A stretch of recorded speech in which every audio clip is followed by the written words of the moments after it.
जय हिंद दोस्तों, नमस्कार। स्वागत है आप सभी का आपके अपने YouTube channel Galaxy of education पर। साथियों, आज की इस क्लास में हम सभी क्लास 10th मैथ के मोस्ट इम्पॉर्टेंट ऑब्जेक्टिव क्वेश्चन को देखने वाले हैं, जो कि आपके बोर्ड एग्जाम में जो इस बार 20 मार्क्स के ऑब्जेक्टिव क्वेश्चन आने वाले हैं OMR सीट पर आधारित। तो उनके लिए यह क्वेश्चन आप सभी के लिए बहुत ही महत्वपूर्ण होने वाले हैं। और ये सभी जो क्वेश्चन होंगे आप सभी के चैप्टर 1, जो मैथ की चैप्टर 1 है, उसके जितने भी महत्वपूर्ण ऑब्जेक्टिव क्वेश्चन हैं इस वीडियो में उनको हम सभी डिस्कस करेंगे। तो आइए आज की अपनी इस क्लास को आज शुरुआत करते हैं। तो यहाँ पर आप सभी को यहाँ पर पहला क्वेश्चन पूछा गया है कि निम्नलिखित में से कौन सबसे छोटी संयुक्त संख्या है। यहाँ पर आप सभी से पूछा गया है संयुक्त संख्या। क्या पूछा गया है? संयुक्त संख्या, यानी कि ऐसी संख्या जो 2 से विभाजित हो, है ना। यानी कि 2 को छोड़कर ऐसी संख्या जो 2 से विभाजित हो वह संयुक्त संख्या कहलाएगी। और सबसे छोटी पूछी गई है, सबसे छोटी ऐसी संख्या जो कि 2 से विभाजित हो। तो यहाँ पर आप सभी का जो ऑप्शन नंबर डी दिया गया है 4, यह क्या है? यह 2 से विभाजित है और सबसे छोटी संयुक्त संख्या भी यही है। तो आप सभी से जब भी पूछा जाए सबसे छोटी संयुक्त संख्या, तो आप सभी को क्या बताना है? आप सभी को बताना है 4। जो 4 है यह सबसे छोटी संयुक्त संख्या है और यह आप सभी के लिए वेरी इंपॉर्टेंट क्वेश्चन है। तो चलिए चलते हैं अब आपके नेक्स्ट क्वेश्चन पर। और ये सभी क्वेश्चन आप सभी के बोर्ड एग्जाम 2023 के लिए बहुत ही ज़्यादा महत्वपूर्ण होने वाले हैं। तो आप सभी को इस वीडियो को लास्ट तक देखना है। जिन भी क्वेश्चन का आप सभी को आंसर पता है उसको आप सभी कमेंट बॉक्स में हमें ज़रूर बताएं।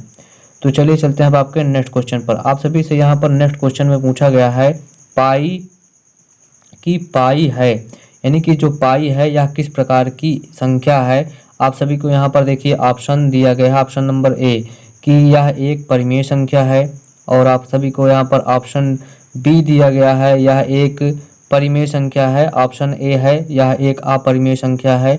और आप सभी का ऑप्शन नंबर यहाँ पर सी देखिए आप सभी को दिया गया है, यह एक पूर्णांक संख्या है। और आप सभी को यहाँ पर ऑप्शन नंबर डी दिया गया है, यह एक विषम संख्या है। तो आप सभी को ध्यान में रखना है कि जब भी आप सभी से पूछा जाए पाई, क्या पूछा जाए? पाई। तो पाई क्या है? पाई एक अपरिमेय संख्या है। क्या है? अपरिमेय संख्या है। पाई जो है यह आप सभी की एक अपरिमेय संख्या है। बस जबकि जो पाई इज इक्वल टू आप सभी जानते हैं कि पाई बराबर होता है 22/7। जो 22/7 है यह कैसी संख्या है? तो आप सभी को याद रखना है कि 22/7 है एक परिमेय संख्या, जबकि जो आपकी जो पाई है यह एक अपरिमेय संख्या है। और यह क्वेश्चन आप सभी के बोर्ड एग्जाम के लिए वेरी इंपॉर्टेंट क्वेश्चन है। आप सभी का जो 20 मार्क्स के इस बार ऑब्जेक्टिव क्वेश्चन पूछे जाएंगे उसके लिए बहुत ही ज़्यादा महत्वपूर्ण क्वेश्चन ये वाला है। चलिए चलते हैं अब आपके नेक्स्ट क्वेश्चन पर। आप सभी का यहाँ पर नेक्स्ट क्वेश्चन है कि निम्नलिखित में से कौन अपरिमेय संख्या है। जो यहाँ पर संख्याएं दी गई हैं इनमें से ऐसी कौन सी संख्या है जो कि आप सभी की अपरिमेय संख्या है। आप सभी को यहाँ पर देखिए ऑप्शन नंबर ए दिया गया है 3/12। तो जब आप सभी से पूछा गया है अपरिमेय संख्या कौन है, तो सबसे पहले आप सभी को पता होना चाहिए कि परिमेय संख्या क्या होती हैं। तो परिमेय संख्या वे संख्याएं होती हैं जिनको हम सभी p/q के फॉर्म में लिख सकते हैं।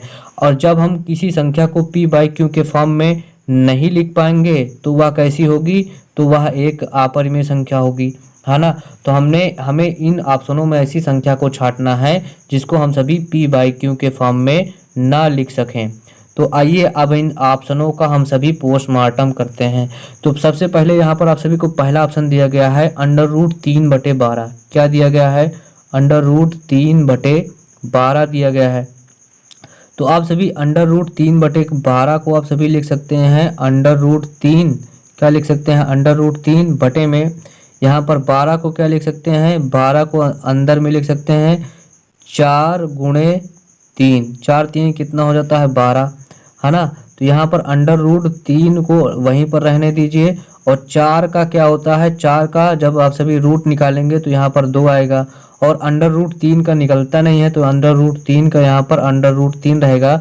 और ये √3 से ये √3 कट जाएगा तो ऊपर क्या बचा? 1, नीचे बटा 2, है ना। तो यहाँ पर इसका जो हल आया वो आया 1/2, जो कि p/q के फॉर्म में है। अतः ये जो पहला संख्या दिया गया है यह क्या है, परिमेय फॉर्म में है।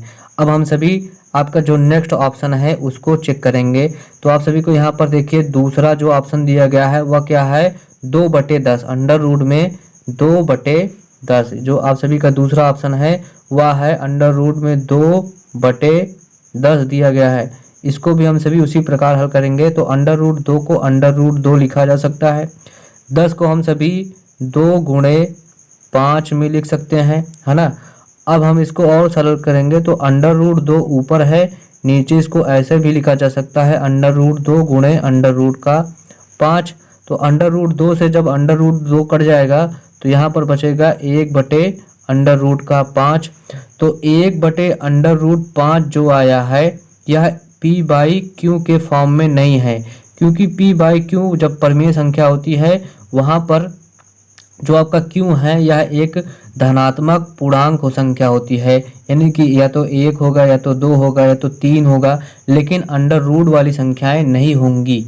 तो यहाँ पर क्या होगा, तो आपका ऑप्शन नंबर यहाँ पर पूछा गया है अपरिमेय संख्या, तो इसलिए आप सभी का ये जो आपका ऑप्शन नंबर बी दिया गया है 2/√10, यह एक किस प्रकार की संख्या है, यह एक अपरिमेय संख्या है, क्योंकि यह p/q के फॉर्म में नहीं लिखी जा सकती।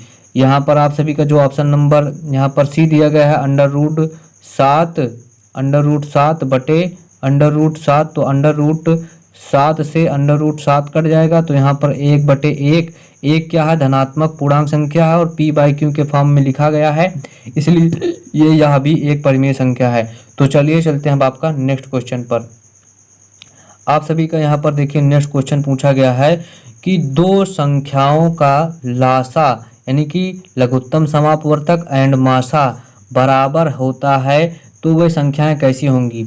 क्या वे संख्याएं आपकी अभाज्य संख्या होगी या फिर यह किस प्रकार की संख्या होगी, बराबर, यानी कि दोनों संख्याएं कैसे होंगी, या क्या वे दोनों संख्याएं अभाज्य होंगी, बराबर होंगी, या आपका ऑप्शन नंबर यहाँ पर सी दिया गया है कि दोनों संख्या यहाँ पर सह अभाज्य होंगी।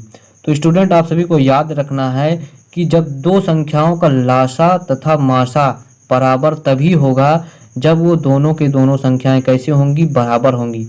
तो यहाँ पर आप सभी का जो ऑप्शन नंबर बी दिया गया है यह एकदम सही है, यानी कि करेक्ट आंसर है कि दो संख्याओं का लासा तथा मासा बराबर होगा जब वो दोनों संख्याएं बराबर होंगी। जैसे आप सभी की 5 और 5 का लासा 5,5 है ना, 5,5 का जब लासा और मासा निकालेंगे तो दोनों के दोनों क्या होंगे, बराबर आएंगे। तो चलिए चलते हैं आपके नेक्स्ट क्वेश्चन पर, और यह क्वेश्चन आप सभी के लिए मोस्ट इम्पॉर्टेंट है क्योंकि यह ट्रिकी क्वेश्चन पूछे जाते हैं आपके बोर्ड एग्जाम में। तो चलिए चलते हैं अब आपके नेक्स्ट क्वेश्चन पर, यानी कि 5th नंबर क्वेश्चन पर।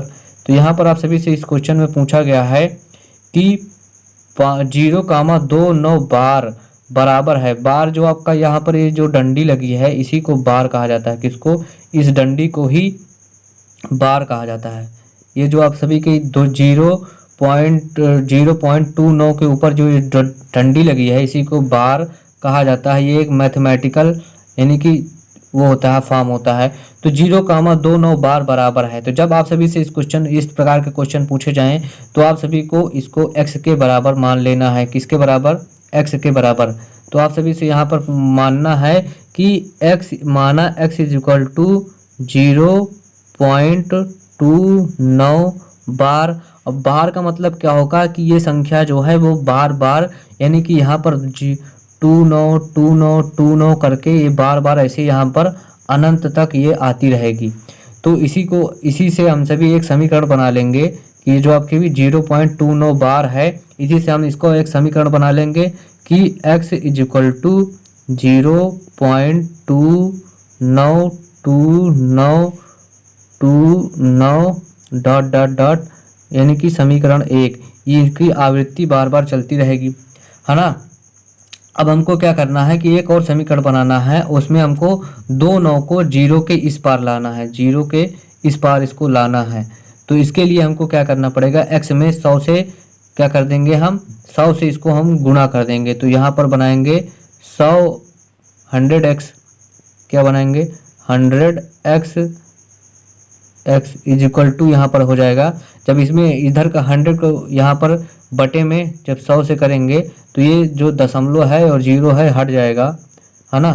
तो यहाँ से ये क्या बन जाएगा, यहाँ से अब इसका समीकरण बनेगा 29 29 29, है ना। तो ये समीकरण आप सभी का 2 हो गया। कैसा, कौन सा समीकरण, समीकरण नंबर 2 हो गया। तो आप सभी को अब आपको क्या करना है कि समीकरण 2 से समीकरण 1 को घटा देना है। तो जब समीकरण 2 से समीकरण 1 को घटाया जाएगा तो 100x में से 1x कट जाएगा, तो यहाँ पर बटेगा 99x, है ना। और 29 की यहाँ पर लगातार आवृत्ति चल रही, तो यहाँ पर क्या बचेगा, 29 ही बचेगा।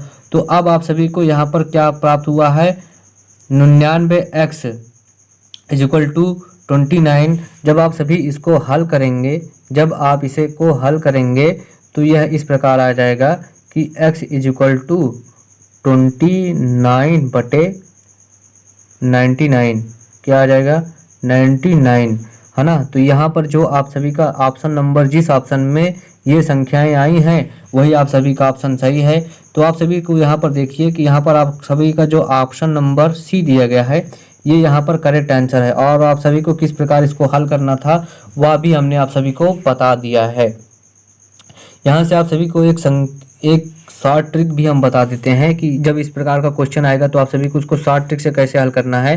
कि जैसे यहाँ पर 0.29 बार लिखा गया है, तो आप सभी को क्या करना है, जैसे दो संख्याएं हैं तो जो दोनों से 0 के बाद यहाँ पर 29 लिखा गया है, तो यहाँ पर 0 के बाद दो संख्याएं हैं ना, तो दो संख्याओं के लिए आप सभी क्या लिखेंगे, यहाँ पर दशमलव उठाएंगे तो 0 और 0, यहाँ पर दो संख्याओं का जब आप दशमलव हटाएंगे तो 100 आएगा।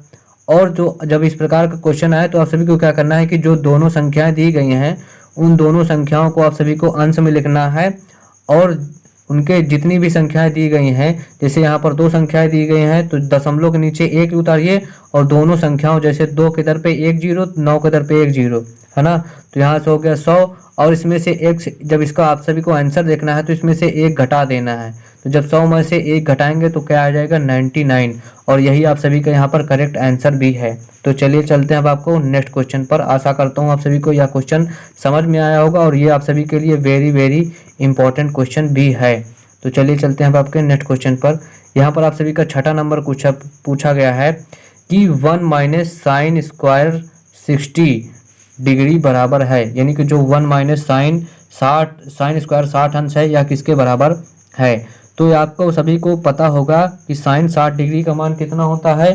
तो साइन 60 डिग्री का मान होता है अंडर रूट में 3/2 के बराबर होता है साइन 60 का मान।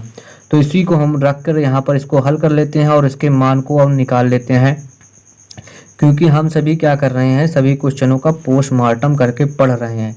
तो यहाँ पर 1 माइनस साइन 60 अंश का मान हमने आप सभी को बताया अंडर रूट 3/2 का होल स्क्वायर लगा है यहाँ पर, तो हम भी होल स्क्वायर लगा देते हैं। जब इसको हल किया जाएगा तो ये आ जाएगा 1 माइनस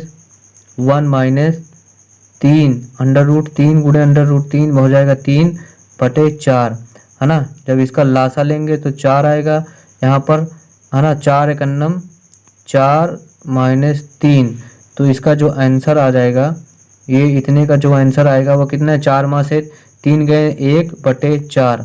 तो आप सभी का जिस आंसर में 1/4 दिया गया है वही इसका राइट आंसर है। तो आप सभी को यहाँ पर देख सकते हैं ऑप्शन नंबर सी जो दिया गया है, इसमें जो आपका है 3/4, यही आप सभी का करेक्ट आंसर है। तो 1 माइनस साइन स्क्वायर 60 डिग्री बराबर 1/4 होता है। और इस प्रकार के क्वेश्चन आप सभी के बोर्ड एग्जाम में पूछे जाते हैं। तो इस प्रकार के जितने भी आप सभी के क्वेश्चन हैं, जो भी आपके क्वेश्चन बैंक हैं, या जो भी आप सभी के बुक हैं, उसमें जितने भी इस प्रकार के क्वेश्चन होते हैं छोटे छोटे, उनको आप सभी को तैयार कर लेना है अच्छे से। तो चलिए चलते हैं अब आपके नेक्स्ट क्वेश्चन पर। आप सभी का यहाँ पर नेक्स्ट क्वेश्चन पूछा गया है कि निम्नलिखित में से किसका दशमलव प्रसार शांत है। तो ऐसी संख्याएं जिनका हर 2 की पावर m गुणे 5 की पावर n, या फिर 2 की पावर m या 5 की पावर n अकेले, यानी कि सिर्फ 2 की पावर m हो या 5 की पावर n है, इनके रूप में लिखा जा सके, उनका दशमलव प्रसार कैसा होता है, शांत होता है। यानी कि या तो वह 2 की पावर m गुणे 5 की पावर n के फॉर्म में हो, या केवल 2 की पावर m हो और 5 की पावर n केवल हो, तो ऐसे अगर उनका हर होगा, यानी कि हर को अगर हम गुणा करें तो वो 2 की पावर m और 5 की पावर n के रूप में आ जाए तो उसका दशमलव प्रसार शांत होगा, अन्यथा नहीं होगा। तो आइए इन ऑप्शनों को हल करते हैं, फिर देखते हैं किनका शांत है किनका अशांत है। जैसे आप सभी का पहला ऑप्शन में दिया गया है 5/40, तो हमको हर को क्या करना है, इसका गुणनखंड करना है। तो 40 को हम सभी किसी 2 और 5 के फॉर्म में कैसे लिख सकते हैं, तो लिख सकते हैं कैसे, 8 गुणे 5, 8 पंच कितना होता है 40, और 8 को हम सभी लिख सकते हैं 2 की घात 3 गुणे यहाँ पर देखिए 5 की पावर 1, तो यह 2 की पावर m गुणे 5 की पावर n की फॉर्म में है, अतः इसका दशमलव प्रसार शांत है। जब इसका दशमलव प्रसार शांत है तो अन्य ऑप्शन का अशांत होगा, आप सभी करके देख सकते हैं। तो यहाँ पर आप सभी को यहाँ पर जो करेक्ट आंसर है इस क्वेश्चन का कि किसका दशमलव प्रसार शांत है, तो 5/40 जो आप सभी का ऑप्शन नंबर ए है, इसका दशमलव प्रसार बिल्कुल ही शांत है। अब चलते हैं अब आपके नेक्स्ट क्वेश्चन पर। आप सभी से यहाँ पर नेक्स्ट क्वेश्चन 8 नंबर क्वेश्चन पूछा गया है कि निम्नलिखित में से किसका दशमलव प्रसार अशांत है। यानी कि अभी हमने शांत देखा, अब अशांत में क्या होगा कि जिसका हर 2 की पावर m गुणे 5 की पावर n या फिर 2 की पावर m और 5 की पावर n अकेले अकेले के रूप में अगर जिनका नहीं लिखा जा सकता, अगर ऐसा भी होगा तब भी वह उसका दशमलव प्रसार शांत होगा। 5 की पावर में कुछ है तब भी शांत होगा हर का, और इस फॉर्म में होगा तब भी दशमलव प्रसार शांत होगा, अन्यथा नहीं होगा। तो यहाँ पर आप सभी को यहाँ पर ऑप्शन दिए गए हैं 5/8, तो अगर सम संख्या 8 है तो 2 की पावर जरूर होगी, 15 है तो 3 गुणे 5 यानी कि 3 गुणे 5 आ रहा है, 5 की पावर कुछ है ना, 5 3 15 यानी कि 5 की पावर n आ रही है, तो यह भी शांत होगा। 12 है, सम संख्या है तो 2 से विभाजित होगी, लेकिन यहाँ पर 43 दिया गया है तो 43 यह 3 ही होगी, 3 की पावर वाली जो संख्याएं होंगी उनका दशमलव प्रसार अशांत होगा, है ना। तो आप सभी को लास्ट की संख्या देखनी है, यदि वो सम है या 5 है तो अब वह तो 5 से विभाजित होगी, और सम संख्या है तो 2 से विभाजित होगी। लेकिन अगर आप सभी को यहाँ पर 3 दिखाई दे, लास्ट में 1 दिखाई दे, 3 दिखाई दे और 7 दिखाई दे संख्याओं के लास्ट में, जैसे यहाँ पर 343 में आप सभी को लास्ट में 3 दिखाई दे रहा है, या यदि ऐसे हो 341, क्या हो 341, तो यहाँ पर आप सभी को लास्ट में 1 दिखाई दे रहा, 347 हो, तो आप सभी को लास्ट वाली संख्या अगर ये दिखाई दे 3 1 7, तो ऐसी संख्याएं जो होंगी उनका दशमलव प्रसार कैसा होगा, उनका दशमलव प्रसार होगा अशांत। लेकिन अगर आप सभी को सम संख्या दिखाई दे, कैसे दिखाई दे, सम संख्या दिखाई दे, क्या दिखाई दे, सम संख्या दिखाई दे लास्ट में, या तो सम संख्या दिखाई दे 2 दिखाई दे, 8 दिखाई दे, 4 दिखाई दे, 5 दिखाई दे, तो इनका जो दशमलव प्रसार कैसा होगा, तो इनका शांत होगा, कैसा होगा, शांत दशमलव प्रसार इनका होगा। तो चलिए चलते हैं अब आपके नेक्स्ट क्वेश्चन पर। आशा करता हूँ आपको यह अच्छे से समझ में आ गया होगा। यहाँ पर आप सभी से पूछा गया है 9वां नंबर क्वेश्चन, 400 के अभाज्य गुणनखंड में 5 का घातांक है। तो इस प्रकार के क्वेश्चन को हल करने के लिए आप सभी को 400 का लासा यहाँ पर निकाल लेना है। तो 400 का लासा निकालेंगे तो 2 से इसको करेंगे तो यहाँ पर आ जाएगा 200, है ना, फिर 2 बार जाएगा, 5 का निकालना है हमको तो ये हो जाएगा 100, फिर हो जाएगा ये 50, फिर यहाँ पर हो जाएगा 25। इसको यहाँ पर आगे हम हल कर लेते हैं। आगे जब इसको हल करेंगे तो अब ये 25 है तो ये 5 से जाएगा, तो यहाँ पर इसके अंदर क्या बचेगा, 5 अकेले बचेगा, फिर ये 5 से जाएगा तो 1 आ जाएगा। तो यहाँ पर 5 कितनी बार आया है, यानी कि 5 2 बार आया है, तो 5 की घात यहाँ पर कितनी होगी, 2। तो यहीं पर आपसे भी पूछा गया कि 5 का घातांक कितना है, तो 5 का घातांक यहाँ पर 2 है। तो इस क्वेश्चन के इस प्रकार के क्वेश्चन का जो करेक्ट आंसर है वह आप सभी का यहाँ पर क्या है, जो ऑप्शन नंबर बी है वह सही आंसर है। यानी कि 400 के अभाज्य गुणनखंड में 5 का घातांक कितना है, 2 है। हमने आप सभी को हल करके इसको बता दिया, और यह क्वेश्चन किस प्रकार हल होगा यह भी हमने इसको बता दिया है। चलिए चलते हैं अब आपके नेक्स्ट क्वेश्चन पर। आप सभी का आज का 10वां नंबर क्वेश्चन है कि √125 का परिमेयीकरण गुणांक क्या है। तो इस प्रकार का क्वेश्चन में आप सभी को जानते हैं क्या करना है। आप सभी को पहले जो आपका अंडर रूट 125 दिया गया है, क्या दिया गया है, अंडर रूट 125, इसको छोटे छोटे फॉर्म में तोड़ लेना है। इसके अंडर रूट को हम सभी को, परिमेयीकरण गुणांक क्या होता है कि आप सभी को इसको एक परिमेय संख्या बना देना है, यानी कि जो संख्या p बाई क्यू के रूप में लिखी जा सके। और जो आप सभी जानते हैं कि जो संख्या अंडर रूट में होती है एक अपरिमेय संख्या होती है यदि उनका रूट ना निकले तो आप सभी 125 को क्या लिख सकते हैं, यहाँ पर आप सभी इसको लिख सकते हैं 25 गुणे 5 लिख सकते हैं, 25 25 ये हम 125। फिर इसको आप सभी क्या लिख सकते हैं 25, इसको तो इसको हम सभी लिख सकते हैं 25 का क्या होता है अंडर रूट 5 निकल आएगा, यानी कि 25 का रूट 5 होगा और 5 का तो निकलेगा नहीं, तो ये हो जाएगा 5, यानी कि 5 रूट 5 आ गया। अब इसको हम सभी को इसको परिमेय संख्या बनाना है, यानी कि पूर्णांकों के रूप में इसको बनाना है। तो हमको यहाँ पर अंडर रूट 5 से गुणा करना पड़ेगा, किससे, यहाँ पर हमको इसको परिमेय संख्या बनाने के लिए अंडर रूट 5 से गुणा करना पड़ेगा। और यहीं पर जो, यानी कि इसको जो परिमेय संख्या बनाएंगे तो उसको हमको अंडर रूट 5 का गुणा करना पड़ेगा। और यही इसका क्या है, जो हम अंडर रूट 5 का गुणांक कर रहे हैं यही इसका परिमेयीकरण गुणांक है। जब इसमें हम आपको अंडर रूट 5 का गुणा कर देंगे तो अंडर रूट 5 गुणे अंडर रूट 5 कितना हो जाएगा, तो इसका मान हो जाएगा 5, तो 5 गुणे 5 हो जाएगा 25, क्या हो जाएगा 25, और 25 बटे 1 एक परिमेय संख्या होगी। तो यहाँ पर इसका जो परिमेयीकरण गुणांक पूछा गया है तो वह कितना होगा, तो वह होगा आप सभी का अंडर रूट 5, क्योंकि 5 इंटू 5 अंडर रूट 5 आया है, उसको सम यानी कि एक पूर्णांक बनाने के लिए हमको इसमें अंडर रूट 5 का गुणा करना पड़ रहा है। तो इसका जो करेक्ट आंसर है वह अंडर रूट 5 है।